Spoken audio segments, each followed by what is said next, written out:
borca u zadnjoj liniji. Ubacuje se iz fraka. Zeba.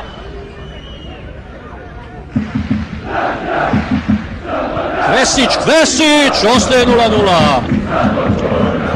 Uspio je centrirati Kvesić, kasnio je Adilović tu u sredini, iako je ova lopta bila poprilično brza, teško ju je bilo stići. Evo još jednom, pa to gotovo i nije bio centaršut, nego pokušaj udarca prema golu, ali promjene rezultata i dalje nema.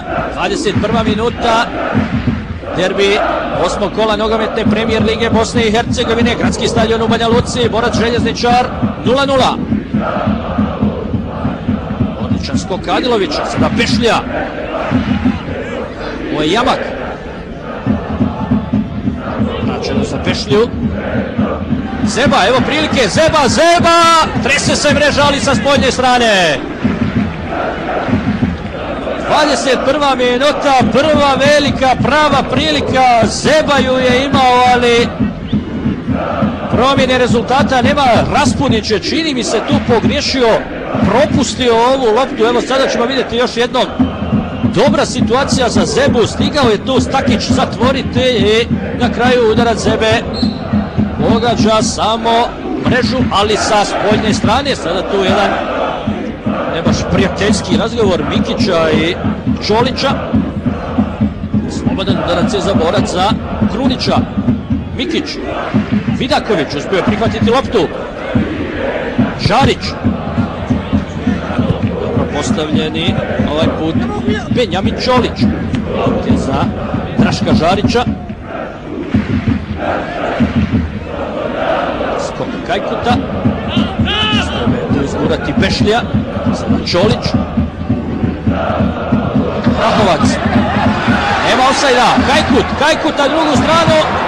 Nije bilo nikoga. Bučan daleko od ove lopte. Žarić dobar u skoku. Jamak uspješniji od Krunića, ali tu je Grahovac. Kvesić. Raspudić. Sa vraka. Ubacuje to za Zebu. Kvesić. Sa vraka. Sustiže ga Krunić. S vraka. Biće to drugi korner za goste sa Grbavice. Tačno na polovici igre u prvom poluvremenu. Dinamična utakmica, igra se brzo, vidi se velika želja kod oba tima, ali izuzmemo li onu šansu za Zebu malo prije, nekih pravih šansi nije bilo.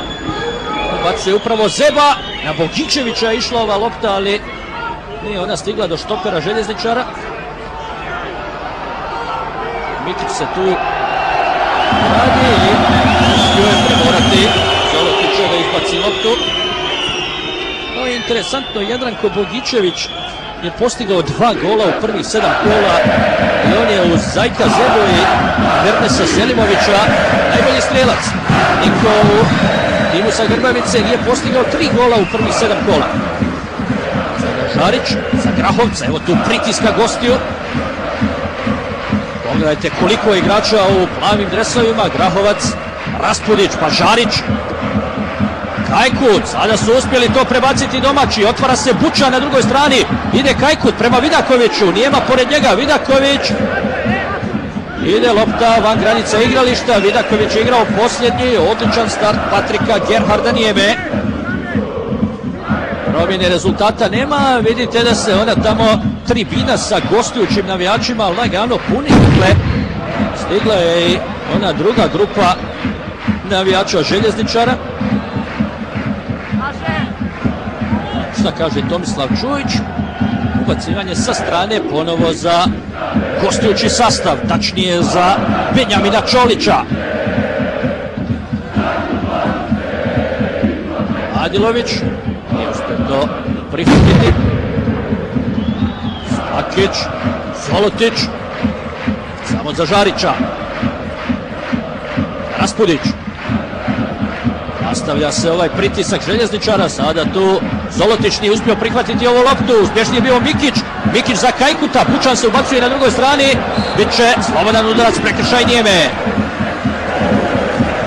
Sada vrlo rizična igra željezničara, rekao bih, vrše tu pritisak na zadnju liniju borca, ali kada domaći uspiju prebaciti loptu tu do centra, onda im se otvara dosta prostora. Upravo je to sada ponudila i ova akcija, završila je prekršajem nad Kajkutom, napravio ga je Nijema. Evo možda šanse za Banja Lučane da iz prekida naprave nešto više. Tomislav Čujić tu odbrojava onih nešto više od 9 metara. Krunić i Mikić su pored lopte. Minuta 26. Oko 25-6 metara. Lopta udaljena od Adana Guše.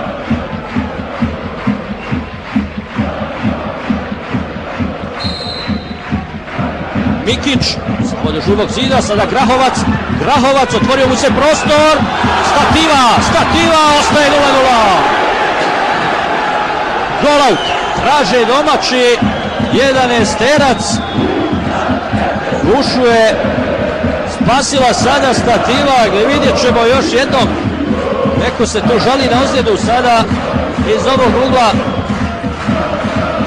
U ruku je pogodila lopta nekoga u plavom dresu, pogodila stativu. Tomislav Čujić je pustio prednost. Vidaković je bio tu u naletu nakon ovog udarca Grahovca. Pa mislim da su igrači borca najviše pogriješili zbog toga da su morali krenuti za ovom loptom. Ona je pogodila stativu, ovdje je Vidaković imao sudar sa Čolićem.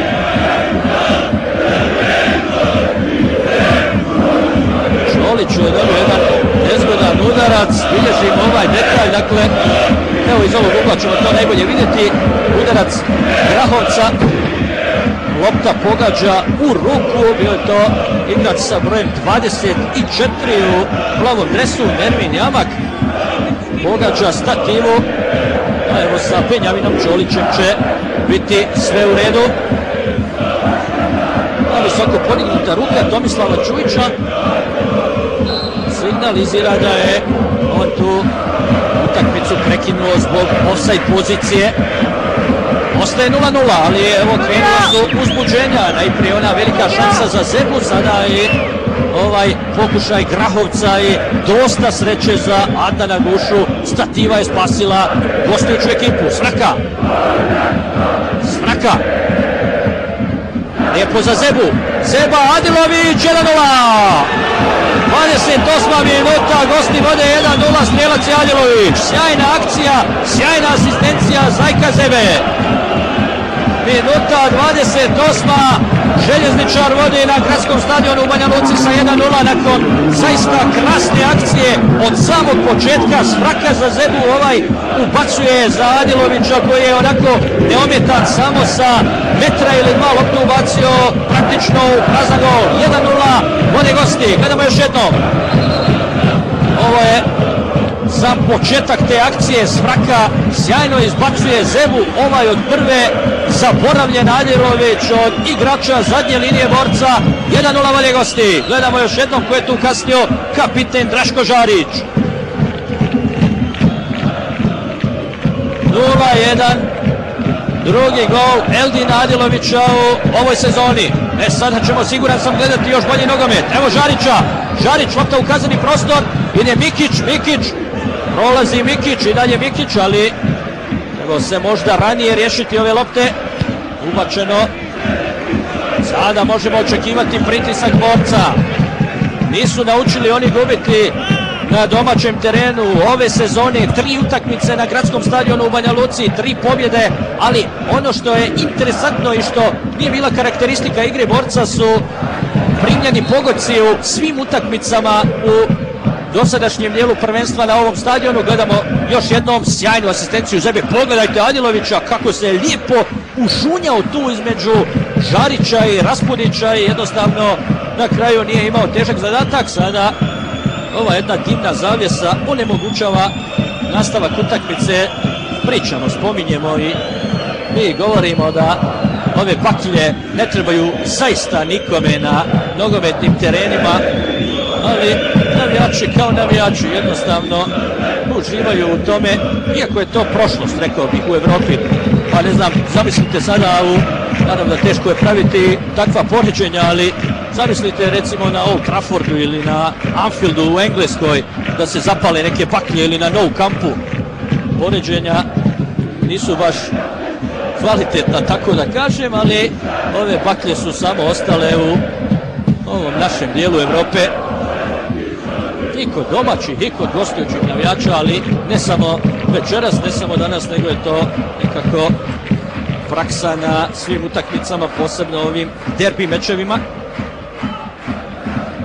Evo vidite promjena rezultata, Čelik protiv Zvijezde vodi 2-1, Martinović je bio strelac u 75. minutu. Da završimo onu priču od malo prije, Borac je slavio 3 pobjede na ovom stadionu u 3 meča protiv Leotada 3-1, Rudar Prijedora 3-1 i Zrinskog 2-1, ali u svakom meču na ovom stadionu su primili pogodaka upravo ta čvrsta, jaka odbrana, čvrsta igra na sredini terena. Bili su odlika igre Borca u prošloj sezoni u kojoj su recimo u 30 kola primili svega 15 golova, a evo u prvih 7 kola recimo ove nove sezone nogometaši ovog čovjeka, točnije koje vodi ovaj čovjek, Zvjezdan Cvetković, su primili čak 7 pogodaka, računajući i ovaj Adilovića iz 28. minute. U toj prošloj sezoni, pa recimo i to, do posljednjeg kola su imali samo 13 lopti u svojoj mreži, a onda su u onoj revijalnoj utakmici, kada se na ovom stadionu slavila titula prvaka, od Leotara primili 2 pogotka, ali to je bila onako više revijalna utakmica. Evo nakon 2 možda i malo više minuta pauze, Tomislav Čujić je dao znak da se utakmica nastavi. Nastavljaju gosti sada sa ovim žestokim pritiskom na zadnju liniju Borca. Pogledajte, svi igrači Željezničara su tu na polovici Borca. Vrlo rizično, ali isplativo, bar za sad za Amara Osima. Evo Mikića, pravi prekršaj, Nermin Zolotić. I sada su tamo izašli navijači Borca. Pobjegao je i sudac. Zašto se ovo dešava? Zašto? Nogometaši Željezničara pojedini također idu u slačionicu. Ovo je strašno, ovo ne treba nikome. Sada tu specijalci, policija ima dosta posla, kamenje, baklje lete na sve strane. Zašto? Kome to treba? Ne treba nikome. Evo pogledajte. Navijači Borca se sad vraćaju.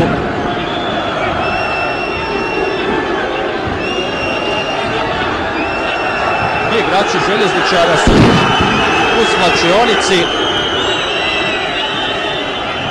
A ne treba ovo nikome, zaista. Dokada, zbog čega, zbog koga, strašno. Sada tu specijalci ganjaju pojedine domaće navijače. Eto, vidite i slike.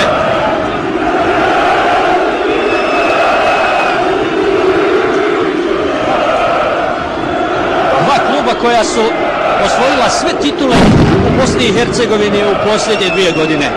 Svi smo, pa ja ću slobodno reći, radovali se ovoj utakmici, očekivali ovaj veliki derbi BH nogometa, jedan od najvećih derbija nogometa u Bosni i Hercegovini, duel renomiranih protivnika, na terenu korektno, više nego korektno, bez oštrog starta, bez žutog kartona. Domaći pogodili stativu, gosti pogodili mrežu i onda evo samo par minuta nakon toga iz vjerovatno samo njima poznatih razloga navijači prave veliku glupost, pa do kada će i klubovi plaćati ispade svojih navijača? Već smo svjedoci da su mnogi klubovi napunili kasu Nogometnog saveza Bosne i Hercegovine kaznama od 2, 3, 5, 10, pa više i ne znam koliko hiljada maraka. Ovi navijači čine samo kontra uslugu svojim klubovima. Ovo što rade ne treba nikome, zaista. A da ne govorimo na šteti, na recimo Tartan stazi ovdje, na ovoj prekrasnoj stazi na gradskom stadionu u Banja Luci. Pa vidite i sve čestitke za snimatelje, za kamermane televizije Bosne i Hercegovine, bez obzira na ovo sve u dimu. Ljudi iz naše kuće ostaju uz našu opremu i samo zbog vas, poštovani gledalci, prikazuju ono što se dešava na stadionima. Evo sada tu je Amar Osima i